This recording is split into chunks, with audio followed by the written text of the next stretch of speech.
नमस्कार. आजच्या व्हिडिओमध्ये मी तुम्हाला अधिक महिन्यामध्ये कोणकोणते नैवेद्य देवांना दाखवू शकतो, अधिक महिन्यातील काही खास नैवेद्य कोणते आहेत, नैवेद्य आपण दाखवत असताना कोणत्या गोष्टीची काळजी घ्यायची आहे, कोणत्या चुका करायच्या नाहीत, त्याचप्रमाणे या नैवेद्याचे पुन्हा काय करायचं आहे आणि अधिक महिन्यामध्ये आपण कोणकोणत्या गोष्टी करू शकतो, याबद्दलची संपूर्ण माहिती सांगणार आहे. पण त्याआधी तुम्ही चॅनलवरती नवीन असाल तर चॅनलला लाईक करा आणि सबस्क्राईब देखील करा. कमेंटमध्ये श्री स्वामी समर्थ किंवा ओम महालक्ष्मी नमः किंवा ओम नमो भगवते वासुदेवाय लिहायला विसरू नका. पूजापाठ, व्रतवैकल्य, दानधर्म, पारायणे, अनुष्ठाने यासाठी अधिक महिना हा अत्यंत खास मानला जातो. 3 वर्षातून एकदा हा अधिक मास येत असतो. यंदा 2026 मध्ये 17 मे पासून अधिक महिन्याला सुरुवात झालेली आहे. अधिक महिना हा श्रीहरी विष्णूंना समर्पित आहे. या महिन्यामध्ये आपण जास्तीत जास्त विष्णूंच्या मंत्राचा जप करायचा आहे. विष्णू सहस्रनामाचं पठण करायचं आहे. विष्णूची विधिवत पूजा करायची आहे. त्याचप्रमाणे आपल्या देवघरातील देवांना आपल्याला काही विशेष नैवेद्य जे आहेत तर ते सुद्धा दाखवायचे आहेत. काही खास नैवेद्य आपण अधिक महिन्यामध्ये बनवू शकतो आणि ते देवघरातील देवांना दाखवून त्यानंतर कुटुंबातील सर्व सदस्यांना ते प्रसाद म्हणून आपण देऊ शकतो. आपण कोणकोणते नैवेद्य अधिक महिन्यामध्ये देवांना दाखवू शकतो? अधिक महिन्यातील काही खास नैवेद्य कोणते आहेत? नैवेद्य आपण दाखवत असताना कोणत्या गोष्टीची काळजी घ्यायची आहे? कोणत्या चुका करायच्या नाहीत, त्याचप्रमाणे या नैवेद्याचे पुन्हा काय करायचं आहे आणि अधिक महिन्यामध्ये आपण कोणकोणत्या गोष्टी करू शकतो, तर याची संपूर्ण माहिती आपण या व्हिडिओमध्ये पाहणार आहोत. अधिक महिना हा श्रीहरी विष्णूंना समर्पित आहे. श्रीहरी विष्णू हे या सृष्टीचे पालनकर्ते आहेत आणि अधिक महिन्याचे स्वामी हे श्रीहरी विष्णू आहे. स्वतः विष्णूंनी अधिक महिन्याला पुरुषोत्तम हे नाव दिलेले आहे. त्यामुळे अधिक महिन्याला आपण पुरुषोत्तम मास असे सुद्धा म्हणत असतो. धोंड्याचा महिना, मलमास तर अशा नावांनी सुद्धा अधिक महिन्याला ओळखले जाते. अधिक महिन्यामध्ये आपण श्रीहरी विष्णूंना काही भोग जे आहे तर ते अवश्य अर्पण करायचे आहेत. आपल्याकडे जरी विष्णूंची मूर्ती नसेल, फोटो नसेल तरी सुद्धा आपल्या देवघरामध्ये बाळकृष्ण असतात. प्रत्येकाच्या देवघरामध्ये बाळकृष्णाची मूर्ती असते किंवा विठ्ठल रुक्मिणी, प्रभू श्रीरामाची मूर्ती असते. प्रभू श्रीराम, विठ्ठल त्याचप्रमाणे बाळकृष्ण तर हे सुद्धा श्रीहरी विष्णूंचेच अवतार आहेत. त्यामुळे आपण यांची सुद्धा विधिवत पूजा ही अधिक महिन्यामध्ये करायची आहे आणि काही खास नैवेद्य आपल्याला बनवायचे आहेत. कोणकोणते नैवेद्य अधिक महिन्याचे खास नैवेद्य आहे तर त्यापैकी पहिला आहे ते म्हणजे केशर मिश्रित खीर. केशर मिश्रित खीर जी आहे तर ती श्रीहरी विष्णूंना अत्यंत प्रिय आहे. अधिक महिन्यामध्ये आपल्याला ज्या दिवशी शक्य आहे तर त्या दिवशी आपल्याला ही खीर जी आहे तर ती बनवायची आहे. अधिक महिन्यामध्ये ज्या एकादशी येतात त्याला विशेष महत्त्व आहे. ज्या 2 एकादशी येतात तर त्याला कमला किंवा पद्मनी एकादशी म्हटले जाते आणि ह्या दिवशी सुद्धा आपण खिरीचा नैवेद्य विष्णूंना अर्पण करू शकतो. फक्त एकादशीच्या दिवशी जर आपल्याला खीर बनवायची असेल तर आपल्याला तांदळाची खीर बनवायची नाही. त्याऐवजी आपण शेवयाची खीर बनवू शकतो आणि इतर वेळेला आपण तांदळाची खीर जरी बनवली म्हणजे एकादशी सोडून इतर दिवशी तांदळाची खीर बनवून त्यामध्ये थोडंसं केशर आपण मिक्स करून नैवेद्य जर आपण विष्णूंना दाखवला तर विष्णूची कृपा आपल्याला प्राप्त होत असते. कारण विष्णूंना प्रिय असलेल्या नैवेद्यांपैकी केशर मिश्रित खीर हा एक नैवेद्य आहे. त्यानंतर दुसरा जो नैवेद्य आहे तर तो म्हणजे पंचामृत.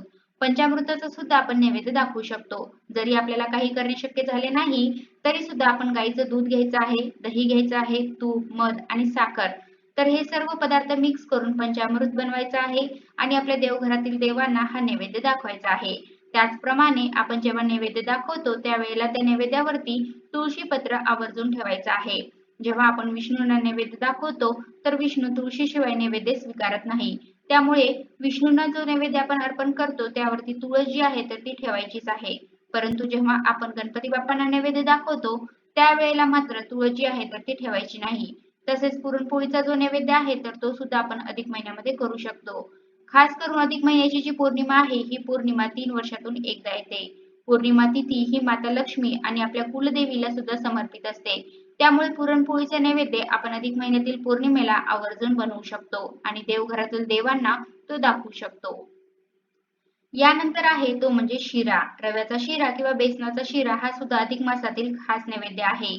आपण जर बेसनाचा शिरा अधिक महिन्यामध्ये श्रीहरी विष्णूंना अर्पण केला तर विष्णूचे आशीर्वाद आपल्याला प्राप्त होत असतात. किंवा मग आपण रवा, साखर आणि तुपाने बनवलेला शिरा जो आहे तर याचा सुद्धा नैवेद्य आपल्या देवांना दाखवू शकतो. अत्यंत सात्विक असा हा साजूक तुपातील शिऱ्याचा नैवेद्य असतो. त्यामुळे आपल्याला साजूक तुपातील शिऱ्याचा जो नैवेद्य आहे तर तो सुद्धा अधिक महिन्यामध्ये बनवायचा आहे. आपल्याला जरी काहीच नैवेद्यासाठी बनवणे शक्य झालं नाही तर आपण गूळ खोबऱ्याचा नैवेद्य जो आहे तर तो सुद्धा आपण देवांना दाखवू शकतो. तसेच दूध साखर तर हा सुद्धा नैवेद्य जो आहे तर तो दाखवू शकतो. आपल्याला जर वेळ नसेल, काही कारणाने आपल्याला इतर कोणताही नैवेद्य बनवणे शक्य नसेल, तर दूध साखरेचा नैवेद्य आपल्याला दाखवायचा आहे. त्याचप्रमाणे फळांचा नैवेद्य आपण दाखवू शकतो आणि यामध्ये आपण पिवळ्या फळांचा नैवेद्य विष्णूंना अर्पण करू शकतो. मग त्यामध्ये प्रामुख्याने येतं ते म्हणजे केळी. केळीचा नैवेद्य सुद्धा अधिक महिन्यामध्ये विष्णूंना जर आपण अर्पण केला, तर विष्णूंचे आशीर्वाद हे आपल्याला प्राप्त होत असतात. अधिक महिन्यामध्ये 33 या संख्येला विशेष महत्त्व आहे. त्यामुळे अधिक महिन्यातील कोणत्याही एका दिवशी का होईना, परंतु एका ताटामध्ये आपल्याला 33 अनारसे घ्यायचे आहेत आणि आपल्याला हा नैवेद्य सुद्धा विष्णूंना अर्पण करायचा आहे. कारण 33 अनारशाला अधिक महिन्यामध्ये खूप महत्त्व आहे. याचप्रमाणे अधिक महिन्यातील मंगळवारी, शुक्रवारी आपण 33 बत्ताशांचा नैवेद्य सुद्धा दाखवू शकतो. कारण बत्ताशा हा देवींना अत्यंत प्रिय असतो आणि मंगळवार, शुक्रवार हे देवींचे वार आहेत. त्यामुळे कोणत्याही मंगळवारी किंवा आपल्याला जर प्रत्येक मंगळवारी, शुक्रवारी शक्य झालं तर बत्ताशाचा नैवेद्य आपण आपल्या देवघरातील देवतांना दाखवू शकतो. याचप्रमाणे फुटाण्याचा नैवेद्य सुद्धा आपण या अधिक महिन्यामध्ये देवांना अर्पण करू शकतो. श्रीहरी विष्णूंना आपण पिवळ्या रंगाची फुले, पिवळ्या रंगाची मिठाई, पिवळ्या रंगाची फळे तर ही अर्पण करायची आहेत. विष्णूंची पूजा करत असताना आपण विष्णूंना पिवळ्या रंगाचे अलंकार किंवा पिवळ्या रंगाचे वस्त्र जे आहे तर ते घालू शकतो. पिवळा रंग हा श्रीहरी विष्णूंना अत्यंत प्रिय आहे. त्यामुळे आपण जेव्हा देवपूजा करतो, तर यामध्ये आपल्याला पिवळ्या रंगाचा जास्तीत जास्त वापर करायचा आहे. म्हणजे आपण देवघरासमोर पिवळ्या रंगाची रांगोळी काढू शकतो. त्याचप्रमाणे विष्णूंना पिवळ्या रंगाचे वस्त्र घालू शकतो. विष्णूची मूर्ती असेल किंवा बाळकृष्णाची मूर्ती असेल तर त्याला पिवळ्या रंगाचा मुकुट असेल किंवा पिवळ्या रंगाचे अलंकार असतील तर ते घालू शकतो. आपल्या देवघरामध्ये सुद्धा आपण पिवळ्या रंगाचं आसन जे आहे तर ते अंथरू शकतो. त्यामुळे आपल्याला पिवळ्या रंगाचा जास्तीत जास्त वापर हा करायचा आहे. जेव्हा आपण नैवेद्य दाखवत असतो तर त्यावेळेला नैवेद्याचे जे ताट आहे तर यामध्ये आपल्याला मीठ जे आहे तर ते अजिबात वाढायचं नाही. आपण जेव्हा एखाद्या व्यक्तीला जेवायला वाढतो तेव्हा ताटामध्ये मीठ सुद्धा वाढतो. परंतु देवाच्या नैवेद्यामध्ये मीठ वाढू नये.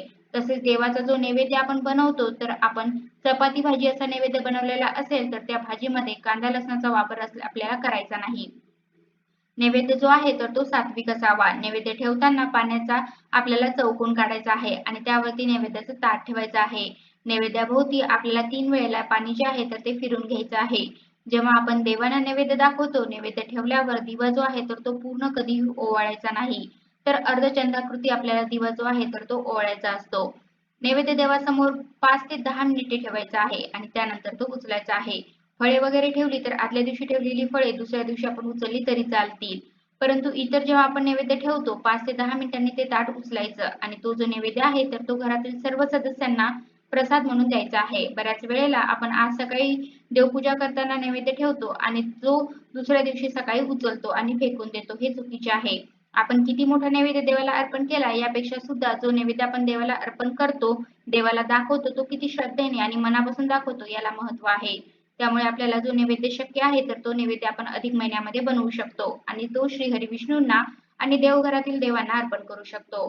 तर अशा प्रकारे आजच्या व्हिडिओमध्ये मी तुम्हाला अधिक महिन्यामध्ये कोणकोणते नैवेद्य देवांना दाखवू शकतो, अधिक महिन्यातील काही खास नैवेद्य कोणते आहेत, नैवेद्य आपण दाखवत असताना कोणत्या गोष्टीची काळजी घ्यायची आहे, कोणत्या चुका करायच्या नाहीत, त्याचप्रमाणे या नैवेद्याचे पुन्हा काय करायचं आहे आणि अधिक महिन्यामध्ये आपण कोणकोणत्या गोष्टी करू शकतो याबद्दलची संपूर्ण माहिती सांगण्याचा प्रयत्न केला आहे. कसा वाटला तुम्हाला माझा आजचा व्हिडिओ कमेंट करून नक्की सांगा. धन्यवाद.